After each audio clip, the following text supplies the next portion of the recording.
The small town of Pinhaven was quiet on that summer night. Stars filled the sky as families gathered in the local park for the meteor shower.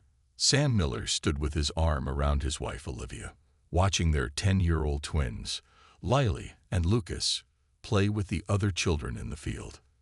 "Look, it's starting," someone shouted. Bright streaks of light crossed the night sky. Everyone looked up in wonder. "Dad, can we go closer to the hill to see better?" Lucas asked, his eyes wide with excitement. Sam nodded. "Stay where we can see you." Lily and Lucas ran toward the small hill at the edge of the park, joining 10 other children who were already there. The meteor shower grew more intense, filling the sky with brilliant light. Then something strange happened. Some of the lights stopped moving across the sky. They hung in the air, growing larger and brighter. People murmured in confusion. "That's not normal for meteors," Olivia whispered. As a xenobiologist who studied possible forms of alien life, she felt suddenly uneasy. 5 beams of light shot down from the sky, touching the ground where the children stood. For 3 seconds, the entire park was silent in shock. When the light faded, the hill was empty. All 12 children had vanished. Panic erupted. Parents ran toward the empty hill, screaming their children's names. Sam sprinted faster than anyone, reaching the spot where his twins had stood moments before. Nothing remained but trampled grass. "Lily! Lucas!" he shouted, spinning around desperately. The next hours passed in a blur of confusion. Police arrived. Search parties formed. Helicopters flew overhead with spotlights. But the children seemed to have disappeared into thin air. By morning, the story was all over the news. 12 children missing during a meteor shower. Officials called it a mass hallucination, followed by possible kidnapping. They claimed the bright lights had confused everyone, creating false memories. Sam didn't believe it for a second. He had been special ops military before becoming a mechanic. He knew what he saw. 3 days after the disappearance, Sam examined the hill again, on his hands and knees. The police had finished their work, finding nothing. But Sam noticed something they missed, a faint shimmer on some grass blades, barely visible in the sunlight. He collected samples in small plastic bags and brought them to Olivia's lab at the university. Under her microscope, they discovered tiny metal particles unlike anything on Earth. "These aren't natural," Olivia said, her voice shaking. "The cellular structure is impossible with our technology." She showed him how the particles had changed the plants at a molecular level. That evening, as they sat in their too-quiet house surrounded by their children's toys, the TV suddenly turned on by itself. Every electronic device in the world activated at the same moment. A strange face appeared on the screen. It wasn't human. The creature had greenish-gray skin, large eyes, and a mouth that barely moved when it spoke. "People of Earth," it said in perfect English, "we are the Crax Imperium. We have collected specimens from your planet for study and education. This is an honor. Only species with potential are selected for our program." Sam and Olivia stared in horror as the alien continued. "Your offspring will be well treated and studied. They will learn the proper ways of the galaxy. Do not attempt to interfere. We are far beyond your capabilities." The message ended. The screen went dark. Olivia collapsed into Sam's arms, sobbing, but Sam's face hardened with determination. "They took our kids," he whispered, "and they have no idea what they've just done." In a sterile white room somewhere far from Earth, Lily Miller opened her eyes. Other children lay on similar beds around her, still unconscious. She could see her brother Lucas nearby, beginning to stir. Instead of crying, she carefully began to observe everything about the strange room. Even at 10 years old, Lily had always been the type to watch and learn before acting. And right now, that might be their only advantage. The world changed overnight after the alien message. Governments scrambled to respond, while parents of the missing children demanded action. News channels showed nothing else. Some people panicked, while others refused to believe it was real. Sam and Olivia didn't waste time on panic. The morning after the message, they received a phone call. Mr. and Mrs. Miller, this is Colonel Kate Winters. I need to speak with you immediately. An hour later, a black car arrived at their house. Colonel Winters was a tall woman with short gray hair and eyes that had seen too much. She got right to the point. My nephew Ben was one of the children taken, she said. I've been authorized to form a response team. Your backgrounds make you ideal candidates. She explained that Sam's special ops training and Olivia's xenobiology expertise were exactly what they needed. The government had been monitoring possible alien activity for years, but had kept it secret to prevent panic.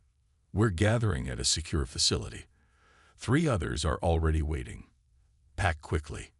By nightfall, they were underground in a facility hidden beneath an ordinary-looking farm. There they met the rest of the team. Joe Ramirez, an AI specialist who could hack almost any system. Nathan Wright, an astrophysicist with theories about alien propulsion. And Lisa Chen, an expert in codes and communication. The crack's transmission came from approximately 400,000 miles away, Colonel Winters explained, pointing to a display showing the moon's orbit. We believe their ship is hiding on the far side of the moon, which is why our telescopes missed it. How do we even begin to fight them? Joe asked, voicing what everyone was thinking. Sam spoke up. We don't fight them yet. First, we need to understand them. Olivia showed them her analysis of the particles found at the abduction site. These contain technology that can manipulate matter at the atomic level. It's how they transported the children. Colonel Winters nodded. Our first mission is information gathering. We need to know what we're up against. While the adults planned on Earth, the children were adjusting to captivity. The cracks had placed them in a large room that looked almost like a school classroom, but with strange glowing walls and objects that floated. They were given food in tubes and water in bubbles that didn't spill. Lucas tried to stay brave for the other kids. My dad was in the military, he told them. He'll find us. Lily said little, but watched everything closely. She noticed that their alien guards avoided certain colors and sounds.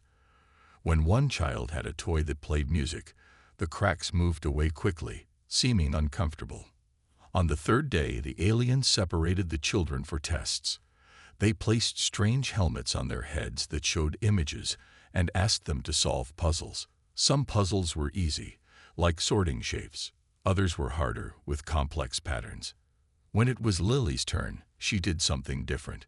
Instead of trying to solve the puzzles quickly, she deliberately made mistakes at first. Then she gradually improved, but never showed her true abilities. She had read once that when captured, you should never reveal everything you know. The crack scientist observing her made notes on a transparent tablet. Lily memorized the movements of its 6-fingered hands, noticing patterns in how it operated the device. Back on Earth, the team made a breakthrough. Nathan discovered unusual energy readings coming from the asteroid belt between Mars and Jupiter. It's not the main ship, he explained, but it could be a smaller outpost or relay station. Colonel Winters immediately began planning a mission. Earth's nations had pooled resources to retrofit a spacecraft with their best technology. It wasn't designed for space combat, but it could reach the asteroid belt. We leave in 2 days, she told the team. Our mission is simple. Get in, gather information, get out. No engagement unless absolutely necessary. That night, Sam stared at a photo of his twins. We're coming for you, he whispered. Just hang on. On the cracked ship, Lily lay awake in her pod, thinking. Earlier, when a guard had turned away, she had taken a small tool from its belt. The thin metal rod was now hidden in her shoe. She didn't know what it did yet, but she would find out. The other children were adapting in their own ways. Some cried, some made friends with each other, and some tried to communicate with the aliens. But all of them shared one thing.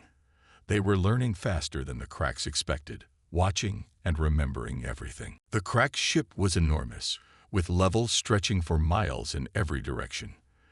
The children had only seen small parts of it. Their sleeping area, the testing rooms, and the pathways between. From these glimpses, Lily had started to create a mental map. During their 6th day of captivity, the Cracks introduced the children to what they called educational sessions. They sat in curved chairs facing screens that showed images of planets, star systems, and alien species. The information was basic, clearly meant for beginners. "We are the Cracks," explained a tall alien with decorated scales on its head. "We have educated the galaxy for 50,000 years. Your species shows potential, which is why you were selected." Lucas raised his hand, surprising the alien. "When can we go home?" The Cracks made a clicking sound that might have been laughter. Home is a concept for limited minds. The galaxy is home now. The primitive world you came from cannot offer what we provide. After the session, the children were allowed recreation time in a room with strange toys and games. Lily gathered several of the children in a corner. "They think we're stupid," she whispered. "Let's use that." She explained her plan. They would appear to learn slowly, make small mistakes, and never show their full abilities. Meanwhile, they would watch everything and share what they learned. On Earth, the team prepared for their mission to the asteroid belt. The spacecraft, named Horizon, was Earth's most advanced vessel, though primitive compared to what they were facing. It was loaded with sensors and stealth technology. Remember, Colonel Winters told them before launch, "This is intelligence gathering only. We need to know what we're dealing with before we can plan a rescue." The launch was kept secret from the public to prevent panic. As Horizon left Earth's atmosphere, Sam stared back at the blue planet below. "Strange," he said quietly. "I've spent my life protecting Earth, but now all I care about is finding 2 small people who aren't even on it anymore." Olivia squeezed his hand. "That's what makes us human." The trip to the asteroid belt would take 4 days with their engines. The team used this time to train and prepare. Nathan taught them about space conditions, while Lisa worked on possible ways to decode alien communications. Joe programmed drones that could potentially infiltrate alien systems. On the 3rd day, they received an unexpected transmission from Earth.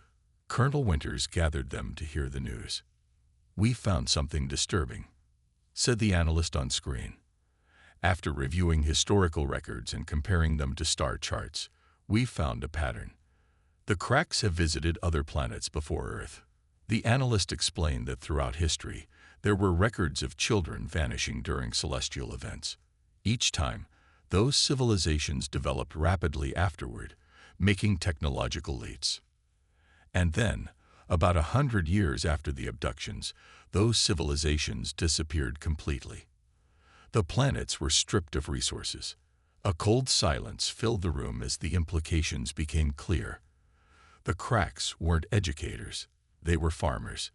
They took children, studied a species' potential, and if they found value, they'd return to harvest.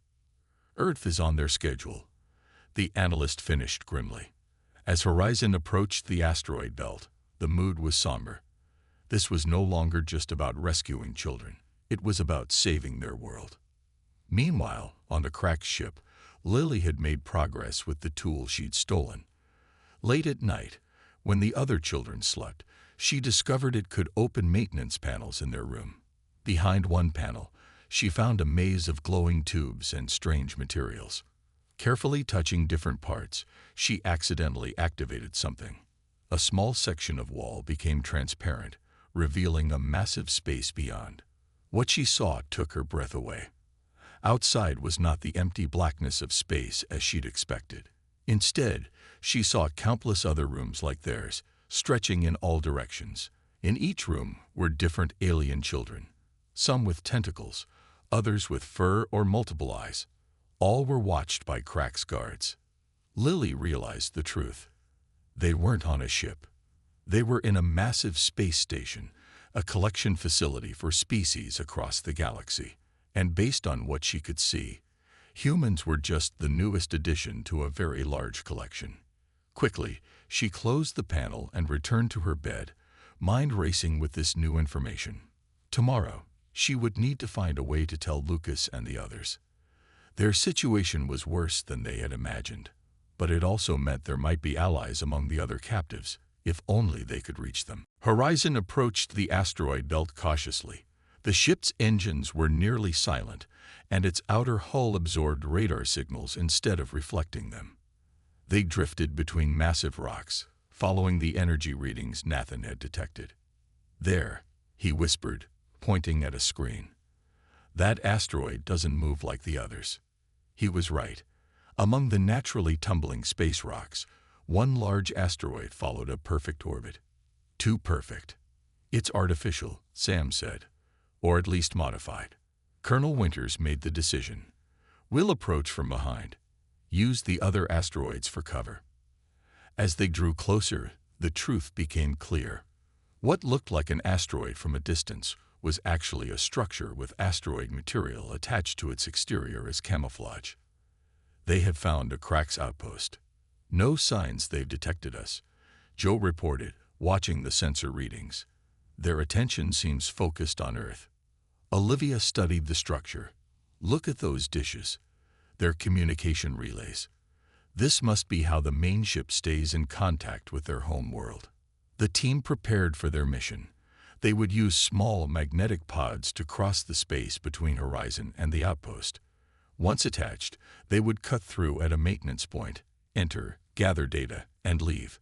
Simple in theory. Sam, Joe, and Lisa would go inside. Nathan would monitor from Horizon, while Colonel Winters and Olivia would maintain communication and be ready for extraction. 30 minutes, Sam said as they checked their spacesuits. "We go in, get what we can, and get out." The pods launched silently, crossing the void in minutes. They attached to the outpost's surface with soft thuds that seemed deafening in the silence of space. Using laser cutters, they created an entry point at what appeared to be a maintenance hatch. Inside, the air was breathable but smelled strange, like cinnamon and metal. The gravity was slightly stronger than Earth's. The halls were curved, with glowing lines along the floors and ceilings. "This way," Joe whispered, following his scanner toward the strongest energy readings. They moved silently through the halls, hiding whenever they heard the heavy footsteps of Krax guards. The aliens were taller in person, nearly 7 feet, with powerful builds and scaled skin that shimmered under the lights. Finally, they'd reached what appeared to be a control room. Transparent screens floated in the air, showing star maps and data streams. Joe quickly attached a small device to one of the computer terminals. "Downloading everything I can," he said. "But their systems are complex. I'm not sure how much we'll be able to read." Lisa studied symbols on another screen. "I think this is about Earth.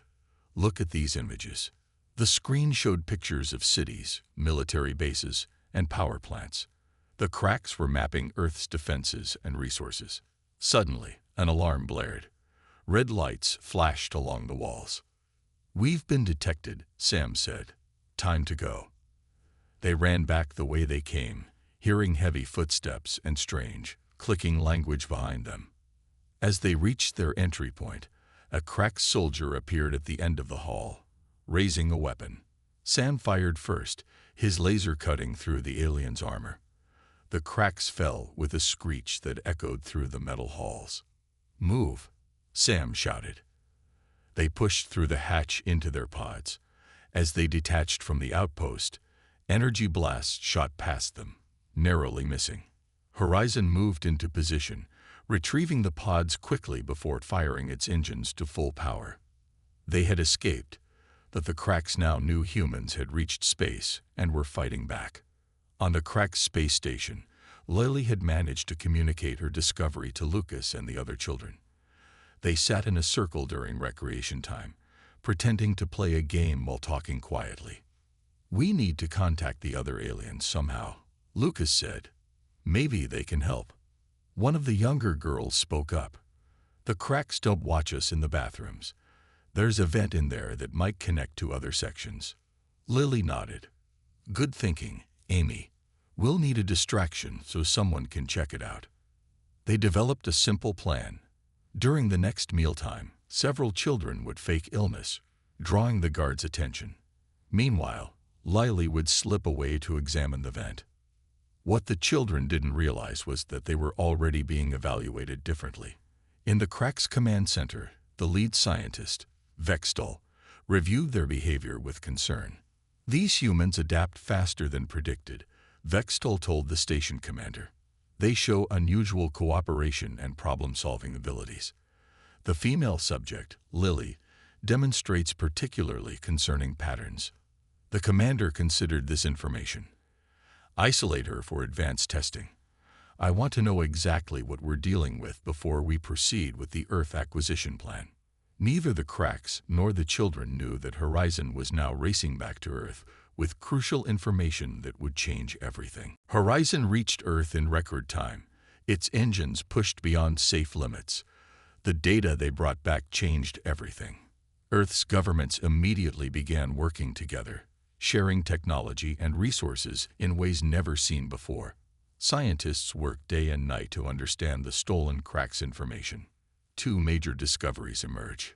First, they found the location of the main Crack station where the children were being held. It wasn't behind the moon as they'd thought, but hidden near Saturn, using the planet's rings as camouflage. Second, and perhaps more important, they discovered a weakness in Crack's biology. The aliens' nervous systems were extremely sensitive to certain sound frequencies, sounds that humans could barely hear but that caused the Cracks intense pain. It's like a dog whistle for them, explained Nathan to the team. We could create weapons that would disable them without harming humans. Colonel Winters immediately ordered the development of sonic weapons based on this discovery. We need to be ready within 2 weeks, she told them. That's when our new ship will be completed. The world's best engineers have been working non-stop on Earth's first true combat spacecraft. Using technology reverse-engineered from the Crack's outpost data, they created weapons and shields far beyond what humanity had before. They named the ship Avenger. On the Crack station, Lily's plan to check the bathroom vent never happened. Before they could implement it, guards came and took her away. The other children watched helplessly as she was led down a different corridor than the usual testing rooms. "We'll find you," Lucas called after her, earning a harsh sound from the Crack's guard. Lily was brought to a completely white room with strange machines. A Crack scientist with elaborate head scales waited there. This was Vextal, though Lily didn't know his name. "You are an interesting specimen," Vextal said through a translation device. "You hide your abilities. Why?" Lily said nothing, keeping her face blank. The Crack circled her, studying her reactions. "Your brain patterns show unusual activity," he continued. "The others solve problems directly. You look for ways around them. This is not common in juvenile specimens." Still, Lily remained silent. "We will begin advanced testing now," Vextal said. For hours, they put Lily through increasingly difficult tests. They showed her complex machines and watched as she figured out how they worked. They gave her puzzles designed for adult aliens from advanced civilizations. At first, Lily continued her strategy of holding back, making deliberate mistakes. But as the tests grew harder, she became genuinely challenged. Her natural curiosity took over, and she began solving problems faster than the Cracks expected. What she didn't realize was that each test device she touched was recording more than just her answers. It was mapping her brain activity, her fingerprints, her DNA. The Cracks were building a complete profile of human capabilities through her. During one test, Lily was left alone briefly with a Crack's computer terminal. Instead of continuing the assigned task, she quickly explored the system. Most symbols were unfamiliar, but she recognized patterns from watching the guards use similar devices. She found something that looked like a communication function and took a risk. Using symbols she had memorized, she sent a simple message to every terminal she could access. "Humans are coming. Be ready." She had no way of knowing if the message reached other captives or made any sense to them. But she had to try something. When Vextal returned, he noticed nothing unusual. The test continued. Back with the other children, Lucas had taken charge. He gathered them during recreation time and whispered, We need to make things harder for the cracks until Lily returns.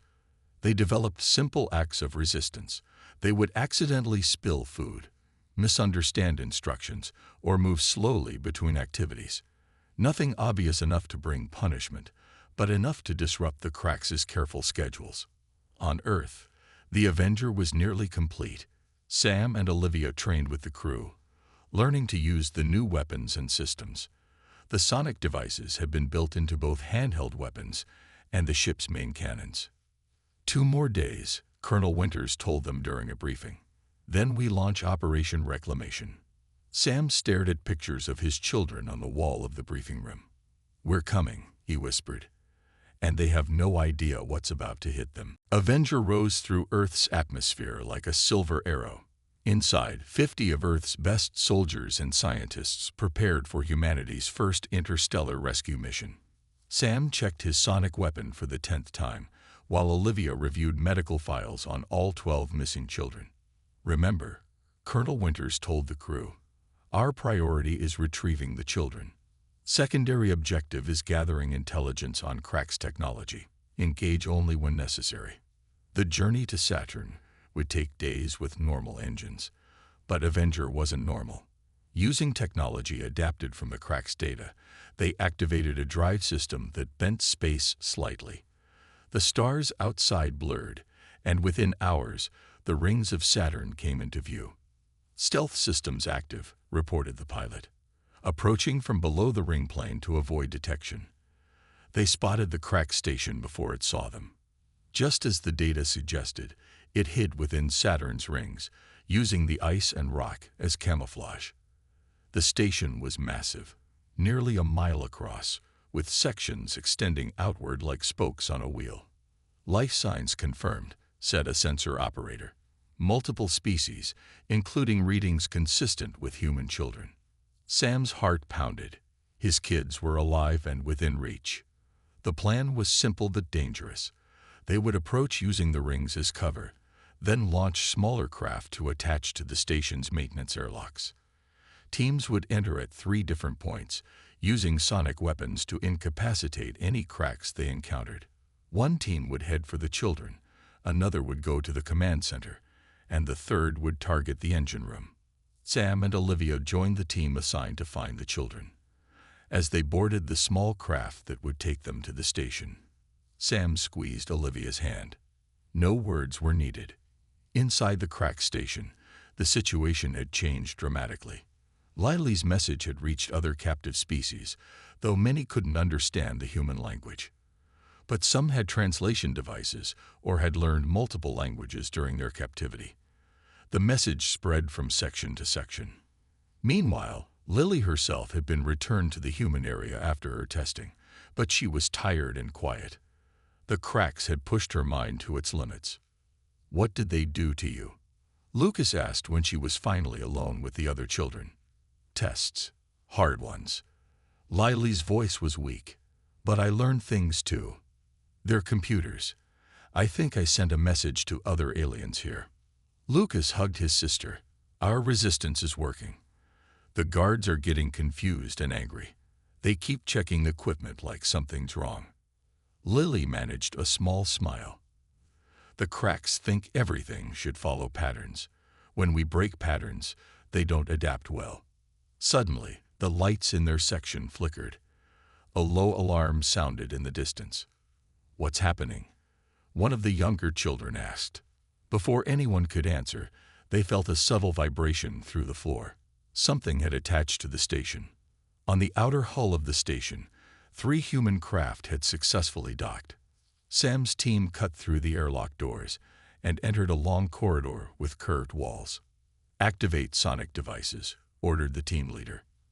They turned on the weapons, which emitted a high-pitched sound barely audible to human ears. They moved forward cautiously, following maps created from the stolen data. They encountered their first Cracks guards at an intersection.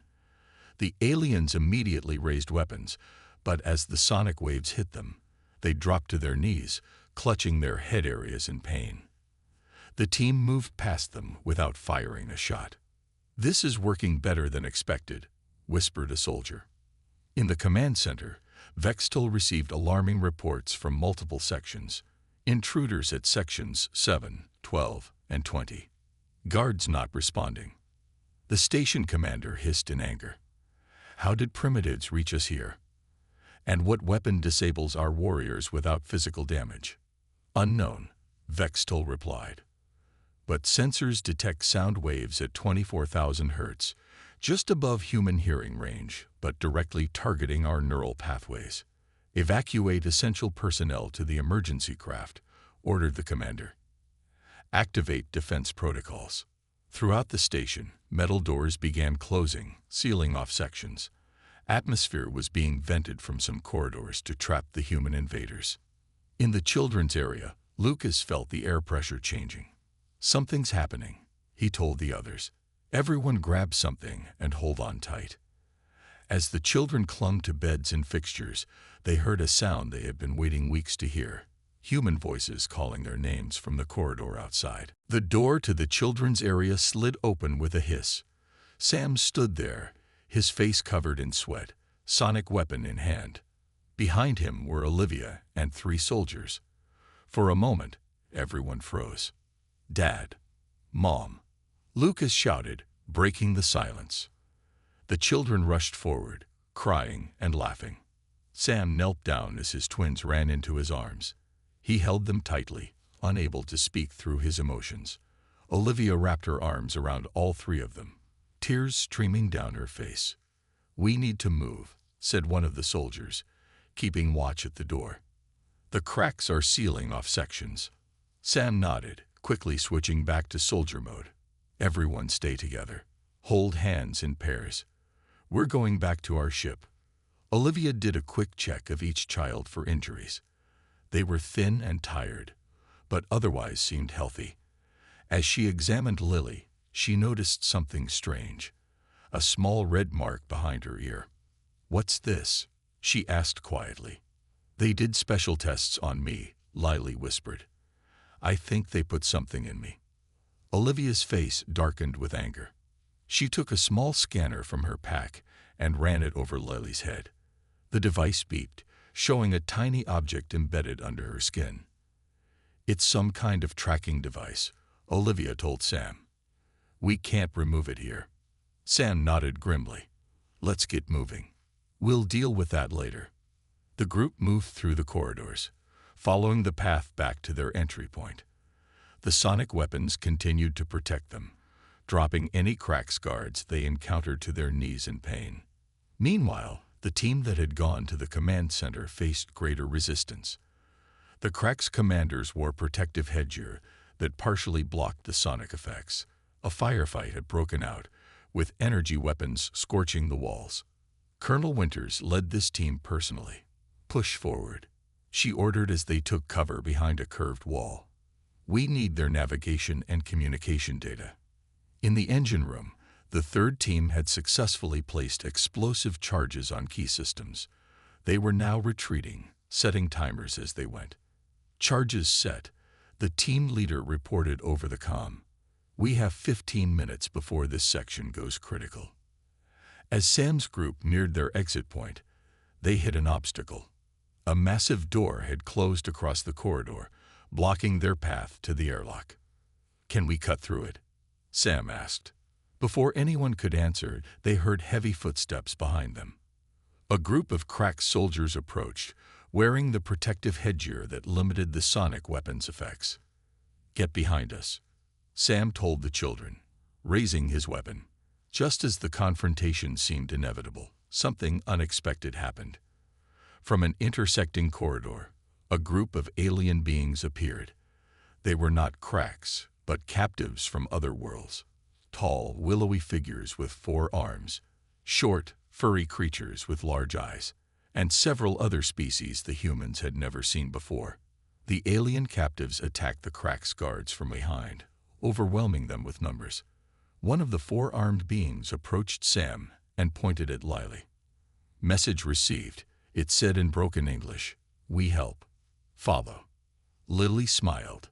My message worked. They got it. The alien captives led them through a different route, using service tunnels that the cracks rarely entered. They reached a different airlock where another human team was securing the area. "Colonel," Sam reported through his comm, "we have all 12 children and are headed to extraction point B. We also have allies. Other captives are helping us." "Understood," Colonel Winters replied, her voice tense over sounds of fighting. "We've downloaded their main database, but are pinned down. The station's power core is becoming unstable from the third team's explosives. All teams need to evacuate in 10 minutes. As they moved the children into the small craft attached to the airlock, Olivia noticed more alien captives arriving, some carrying their own young. Sam understood immediately. "They want to come with us," he said. The craft was designed for 20 humans at most. There were now 12 children, 5 adult humans, and potentially dozens of alien captives. "We can't leave them," Lily said firmly, seeing the adults' hesitation. "The cracks will punish them for helping us." Sam made a quick decision. "Get the children aboard first. Then we fit as many others as we can. Tell Colonel Winters we need more extraction vessels immediately." As they began loading the small craft, the entire station shuddered violently. The power core was becoming unstable faster than predicted. The rescue mission had just become a race against time, not just for the human children, but for all the captives who had risked everything to help them. The Avenger responded to Sam's urgent call, sending all available small craft to the station. As explosions rocked the massive structure, humans and alien captives worked together in a desperate evacuation. Colonel Winters and her team fought their way back from the command center, carrying valuable data that would change humanity's future. In the main docking area, Vextal and the station commander watched in disbelief as their carefully managed facility fell into chaos. Alarms blared as systems failed throughout the station. "This is impossible," the commander hissed. "How could primitive humans cause such damage?" Vextal had no answer. His entire understanding of humans had been wrong. The children had shown intelligence and adaptability beyond his models, and the adults had developed weapons specifically targeting Crack's biology in just weeks. It defied all predictions. On the small craft carrying the human children, Sam held Lily and Lucas close as they watched the station through a viewport. Other alien children huddled with their own kind, all watching the humans with a mixture of fear and hope. "Will they come after us?" Lucas asked quietly. Before Sam could answer, the station's main power core exploded in a blinding flash. The shockwave rocked their small craft, but the pilot kept control. The massive structure began breaking apart, section by section. "I don't think they'll be following us anytime soon," Sam said. The small craft docked with Avenger, which had moved to a safe distance. As the human children were checked by medical staff, Colonel Winters called an emergency meeting with the ship's officers and the alien leaders who had escaped with them. Through translation devices, they learned the truth. The Crack's Imperium had been harvesting promising species for thousands of years, studying them, and then returning to take their resources when the civilizations reached a valuable level of development. Earth had been scheduled for full harvesting within 50 years. They underestimated humans, said a tall, four-armed alien who introduced himself as Kelnar. "As they underestimated all of us. But your children did something none had done before. They united us." Olivia sat with Lily in the medical bay as doctors carefully removed the tracking device from behind her ear. When the tiny object was extracted, the doctor placed it in a sealed container. "It's more than a tracker," the doctor explained. "It's storing information. Brain patterns, neural responses, possibly even memories." Lily didn't seem surprised. "They were studying how I think," she said simply. "They kept giving me harder problems to solve. They seemed confused when I found solutions they didn't expect." On the bridge, Sam joined Colonel Winters as they prepared to return to Earth. The view screens showed the remains of the station still exploding in the distance. "What happens now?" Sam asked. "The Cracks will send more ships once they learn what happened." Colonel Winters nodded grimly. "That's why what we found is so important." She motioned to a screen showing star charts. The data we recovered includes the location of their homeworld and colony planets. They're not as widespread as they led us to believe. Much of their empire is automated outposts and intimidation. Just then, their sensors detected movement. From the remains of the station, a small Krax vessel had launched, apparently an escape craft for high-ranking officials. "Should we pursue?" asked the weapons officer. Colonel Winters considered for a moment, then shook her head. "Let them go. Let them tell their leaders what happened when they took human children." The journey back to Earth was filled with both celebration and caution. The rescued children reunited with their parents, while scientists worked with the alien refugees to understand Krax technology better. Earth would need to prepare for possible retaliation. 3 days after returning home, as Sam and Olivia watched their twins sleeping peacefully in their own beds for the first time in weeks, they received a message from Colonel Winters. A long-range probe had detected a large Krax fleet gathering near their home system. Intercepted communication suggested heated debate among their leadership. The translation was incomplete, but one phrase came through clearly: bypass the human system. The cost is too high.